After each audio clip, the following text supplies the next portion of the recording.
The only thing you need to find happiness is the courage to be disliked. That's not motivational fluff. That's a direct quote from Alfred Adler, a philosopher whose psychology rivals Freud's. And here's what it actually means.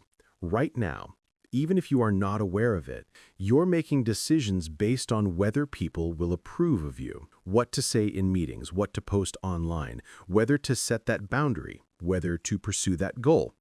You're filtering every choice through one question: will this make people like me? And that question is quietly destroying your freedom. Because here's the truth Adler discovered after decades of studying human behavior. The courage to be happy also includes the courage to be disliked. They're the same thing. You cannot have one without the other. And once you understand why, everything changes. I spent 3 years studying Adlerian psychology under certified consultants of the Japanese Society of Adlerian Psychology. What I discovered completely dismantled everything I believed about happiness. Alfred Adler, a philosopher and psychologist whose work rivals Freud, built an entire system around one radical idea. All your problems come from interpersonal relationships. And the solution? Stop caring whether people like you. Here's the twist most people miss. Being disliked isn't a consequence of living freely.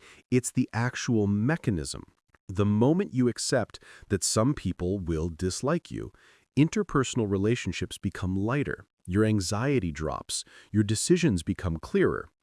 This matters because you're making dozens of choices every day based on one question: what will people think of this? And that question is destroying your freedom. By the end of this video, you'll understand why the courage to be disliked is the only path to actual happiness and how to build that courage starting today. Let me start with the most liberating concept in Adlerian psychology. You are not determined by your past. I know, you have heard this before, but give me a second here. Most psychology follows Freud's model of etiology, the study of causes. That model says your childhood trauma, your failures, your painful memories created who you are today. Adler rejected this completely. He introduced teleology, the study of purpose. Here's the difference. Etiology says, I can't go out because I feel anxious. Teleology says, I create the feeling of anxiety because my goal is to avoid going out. You're not driven by past causes. You're moving toward present goals. Even emotions you think are automatic, anger, fear, sadness, are tools you fabricate to achieve something. Example, you get into an argument, you raise your voice, you feel angry. Etiology says the other person caused your anger. Teleology says you pulled out anger like a tool from a belt to overpower them in that moment. You chose it. This means every part of your personality, your worldview, your habits, your reactions, is your lifestyle. And lifestyle isn't something you're born with. It's something you chose. You can choose differently. But here's why most people don't change. It's not a lack of ability. It's a lack of courage. The courage to be happy. Now, here's where Adler makes his boldest claim. All problems are interpersonal relationship problems.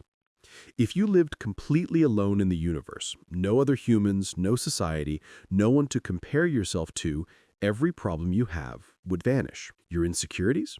Gone. Your feelings of inadequacy? Gone. Your fear of judgment? Irrelevant. Feelings of inferiority are subjective assumptions. They only exist because you're comparing yourself to someone else. That comparison creates the problem. Adler called the drive to improve yourself the pursuit of superiority. It's universal. Everyone wants to grow past their current self. When it's healthy, inferiority becomes a stimulant. It pushes you forward. But when you lose courage, inferiority turns toxic. It becomes an inferiority complex, using your perceived weakness as an excuse. I'm not educated, so I can't succeed. I'm not tall, so I can't be attractive. Or worse, it becomes a superiority complex. You act superior to cover up deep insecurity. You brag, you put others down. You need to prove you're better. Both of these come from viewing life as a competition. And here's the problem with that view. If everyone is your competitor, then everyone is your enemy. You can't relax. You can't trust. The world becomes a terrifying place where you're constantly losing ground. Adler says, stop competing. View others as comrades. Adler's ultimate goal for interpersonal relationships is community feeling. It's the sense that you have a place of refuge within your community, that you belong, that others are on your side. Community feeling requires three things working together. First, self-acceptance, not self-affirmation, not pretending you're great at everything, accepting your incapable self exactly as it is. Focusing on what you do with what you have, not what you were born with. You can't change your height. You can't change your natural intelligence, but you can change how you use those things. Self-acceptance is affirmative resignation. Accept what you can't change. Have courage to change what you can. Second, confidence in others. This is unconditional. You place trust at the foundation of every relationship without demanding proof first. No fear of being taken advantage of. Most people think this sounds naive. If I trust everyone, I'll get hurt. Maybe. But doubt prevents you from building deep relationships. Trust is the cost of connection. Third, contribution to others. Acting in ways that benefit your community. Not for praise, not for recognition, because contribution is where happiness lives. Adler defines happiness as the feeling of contribution, not achievement, not success. The deep awareness that I am of use to someone. This isn't self-sacrifice. You're not contributing to lose yourself. You're contributing to realize your own worth. And here's what most people miss. You can contribute just by existing. Your presence matters. You don't need to accomplish great things to have value. You already have value at the level of being, not just the level of acts. But if you don't do the next step, everything else falls apart. This is where the courage to be disliked becomes practical. Most unhappiness comes from one mistake. You're trying to control other people's tasks, or you're letting them control yours. Adler says, ask yourself, whose task is this? A student's task is to study. A parent's task is to support, but whether the student studies is not the parent's task, it's the student's. If the parent intervenes, both people suffer. Here's the most important separation. What another person thinks of you is that person's task, not yours. Whether someone likes you, respects you, judges you, that's their task. You have zero control over it. Trying to control it makes your life unbearably heavy. Once you separate tasks, you unlock real freedom. Adler defines freedom as resisting instinctive desires, especially the desire for recognition.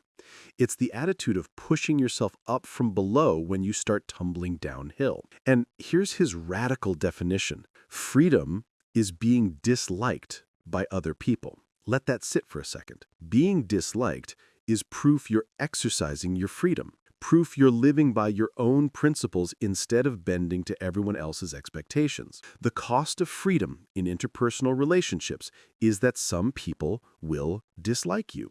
If you constantly try to satisfy others to avoid being disliked, you live an extremely unfree life. Most people are trapped by the desire for recognition. It comes from reward and punishment education.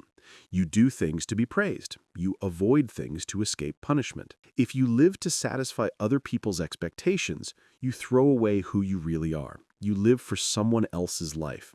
And here's the irony. Living for recognition is extremely self-centered. Your only concern is whether the I is being judged favorably. You're obsessed with yourself through the lens of others. To escape this, you need courage. The courage to be disliked. When you have that courage, you stop focusing on the other person's task of judging you. You focus on your own task, making the best choice you believe in. You climb the slope ahead instead of rolling downhill. When you gain this courage, interpersonal relationships become light, effortless, free. You've just learned the framework that lets you stop living for approval and start living for contribution. You now understand that your past doesn't control you, that all problems are interpersonal, that happiness is the feeling of contribution, not achievement, that freedom costs being disliked, and that the courage to be disliked is the only path to actual lighter. With this, you'll walk into your next difficult conversation without needing the other person to agree with you. You'll set boundaries without guilt. You'll make choices based on your principles, not their opinions. You'll stop second-guessing yourself after every interaction, wondering if you said the right thing. You'll finally separate your tasks from theirs. And when someone dislikes you, you'll see it for what it is, proof that you are living freely. But here's the challenge most people face next. They understand the idea, but they don't know how to apply it in specific situations. How do you actually build the courage to be disliked when your boss dismisses your ideas, when your family criticizes your choices, when your friends stop inviting you because you've changed? That's exactly what we'll cover in the next video. Subscribe so you don't miss it, because understanding freedom and practicing freedom are two very different things. And we're going to close that gap